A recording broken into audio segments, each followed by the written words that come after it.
po ko, parang kagigising ko lang. Yan. My video today is about my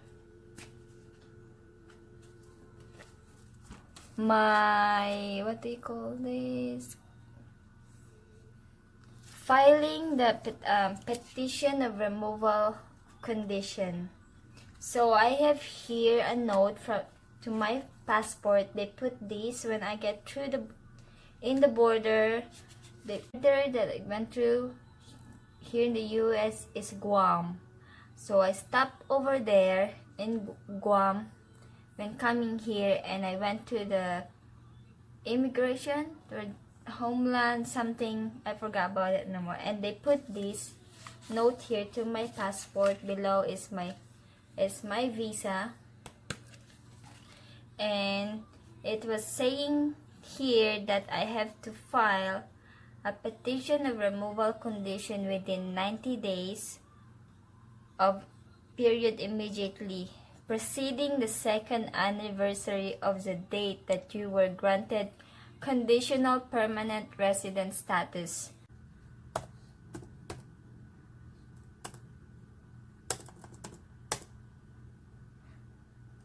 This is a sample of birth date only, guys. So I'm not going to put my real information of myself, so maybe someone's going to use it.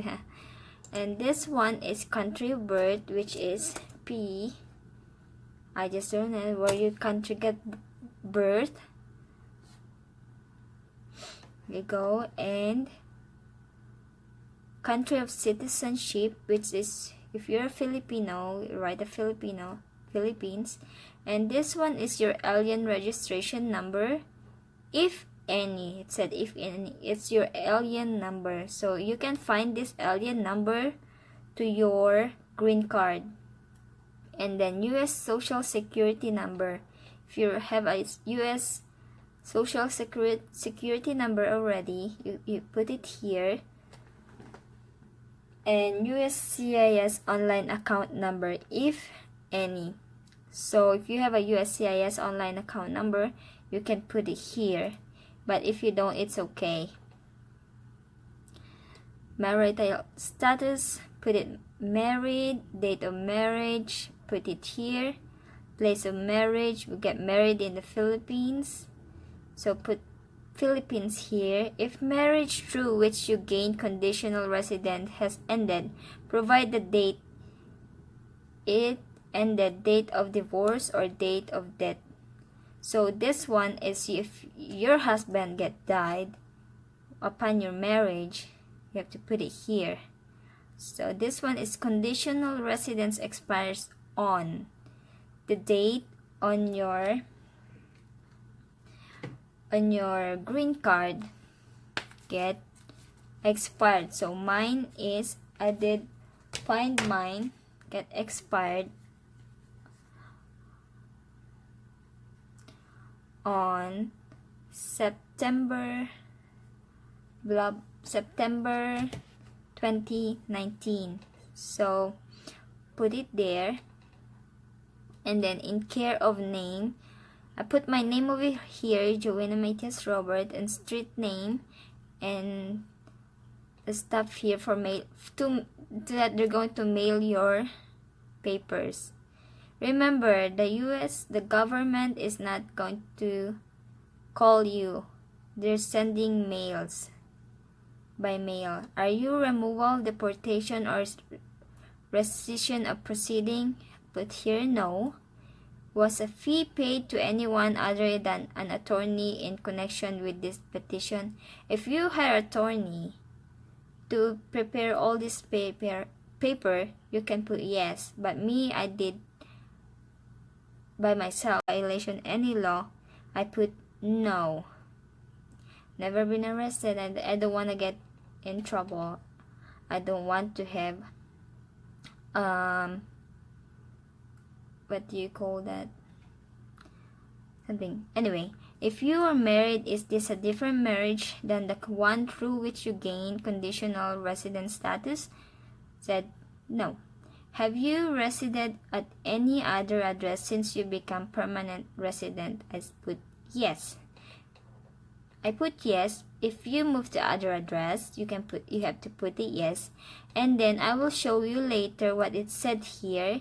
If you answered yes to item number 22, provide a list of all address where you have resided since becoming a permanent resident and the dates of residence of those locations in the space provided in part 11, additional information. So I will show you this later.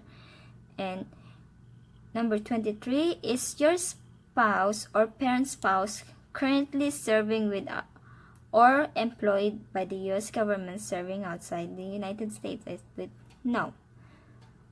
Biographic information, I put here no Hispanic or Latino. Number 2, race, select all application boxes. I put Asian, click Asian, and then your height, I put 5.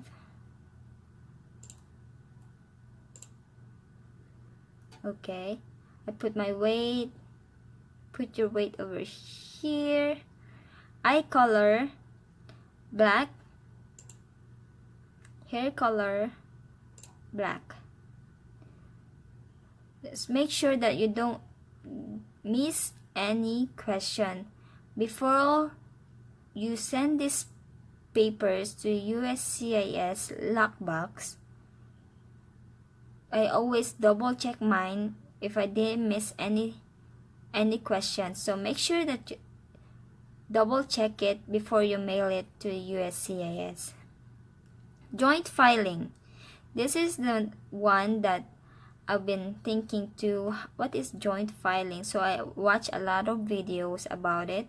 So my conditional residence is based on my marriage, on my parents' marriage to a U.S. citizen or a lawful permanent residence, and I am filing this joint petition together with I put my spouse here.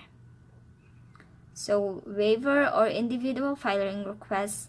My conditional residence is based on my marriage, on my parents' marriage to a U.S. citizen or lawful permanent resident. I am unable to file a joint petition with my spouse, my parents' spouse, because this is a waiver, guys. So be careful, read carefully in here. But I didn't put anything in here because my husband is alive. It's not diseased. So my spouse deceased. My marriage was entered in good faith, but the marriage was terminated through divorce or annulment. I entered the marriage in good faith, and during the marriage I was battered or was the subject of extreme cruelty by the U.S. citizen or lawful permanent resident spouse. My parent entered the marriage in good faith, and during the message I was battered or was subject. So be careful, read carefully in the question, guys. I didn't put anything in here. So number 4, information about the U.S. citizen. This is your U.S. citizen husband's information now.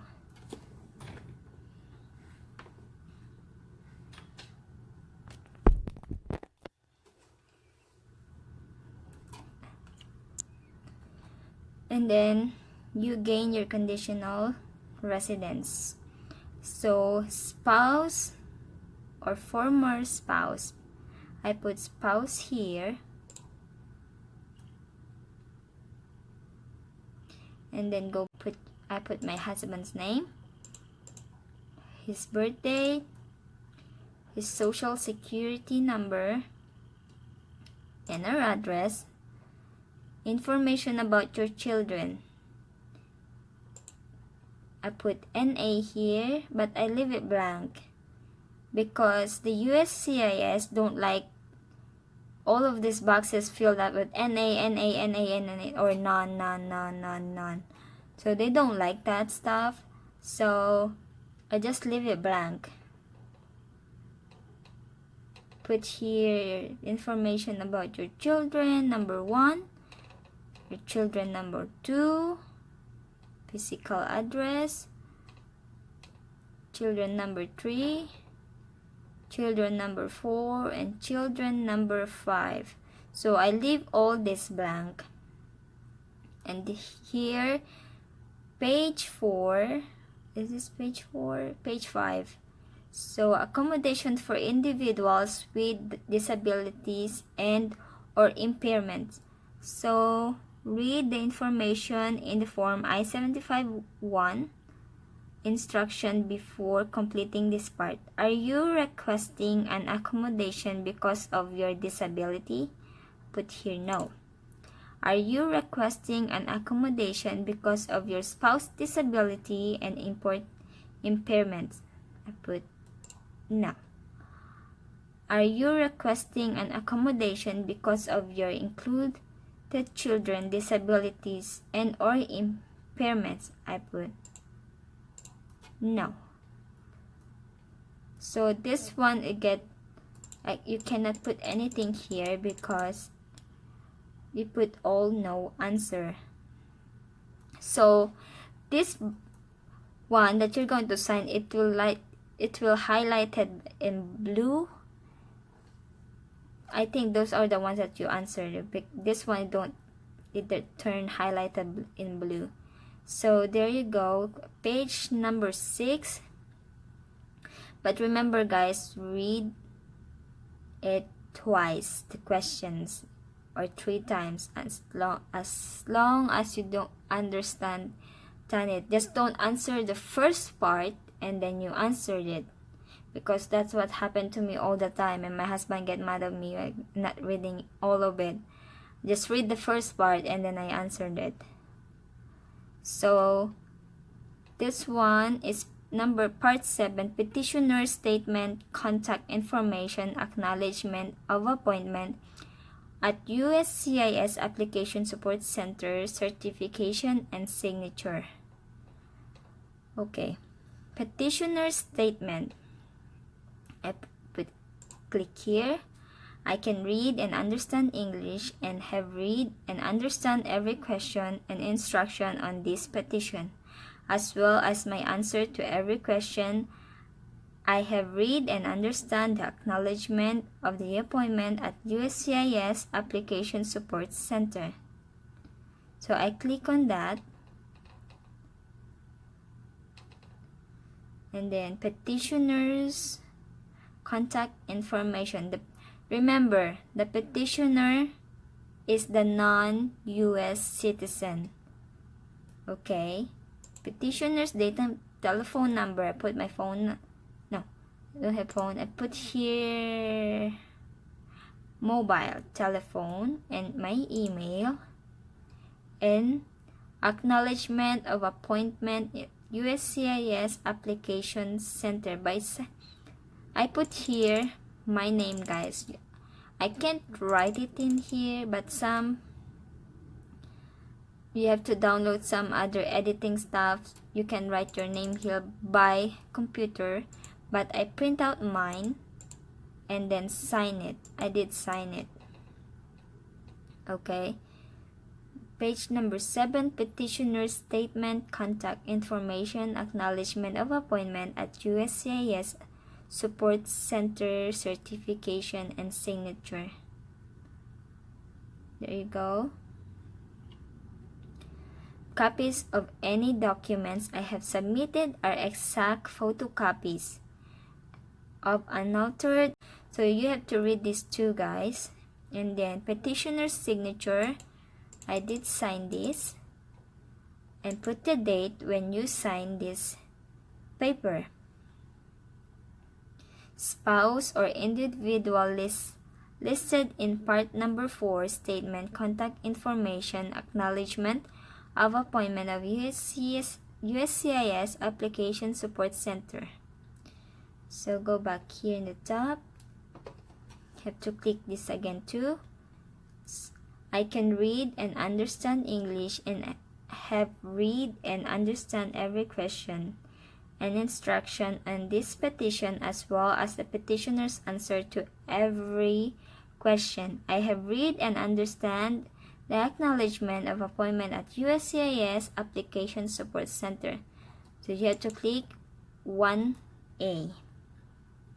Go down here, spouse or individual's contact information. So I put my husband's phone number here and his email address.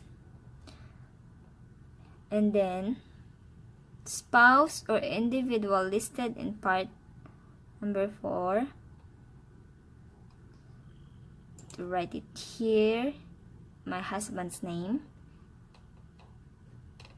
your husband's name over here.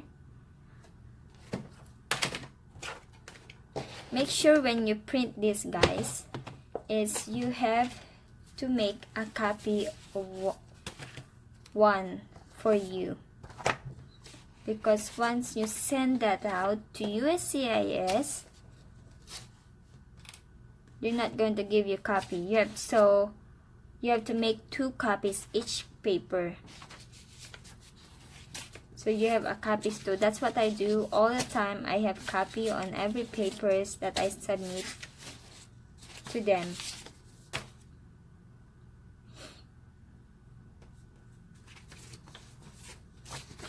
Here, this is my spouse and spouse or individual signatures. This is my husband's signature, I guess. And then if you have an interpreter, you can put the interpreter's name in here, the mailing address, interpreter's contact information. I don't have interpreter, so I just leave it blank. So I am fluent in English, and I put here Filipino. Interpreters, oh no, sorry. This is still interpreter's contact information, so I leave it this all blank. Interpreter signature. What is this? The person who prepare contact information and statement certification of signature for these. And then preparing mailing address, prepares contact information. The one who prepares this one is me, so I leave this blank. And then prepares certificate of signature. So I sign this. I am the one who prepared this. I sign this and put the date over here. And then, do you remember the page number? Page number 2. Is it number 2? Page number 2, it said provide. If you said yes, do you remember the page number 2, guys? Provide a list of all address where you have resided. The one you get if you move to other address. Put here. I'll just show you the paper. This one is e-notification of application petition acceptance. So you have to go here, form USCIS form G1145. So you have to print this, complete the information below, and there is a thing over here, complete this form and clip it into the top of the first page of your immigration form. So this is my paper, a petition to remove condition on residence. This is like, I think it's 11 pages, and then clip this. You USCIS form G1145 in front so that they can see it, because they're going to send you something about email, something wrong about into your paper. So this one, it should be goes in the front. So I didn't stapler this because I want the papers always clean. I put a paper clip here. I didn't put a stapler. I have a stapler, but I don't like it. There you go. And then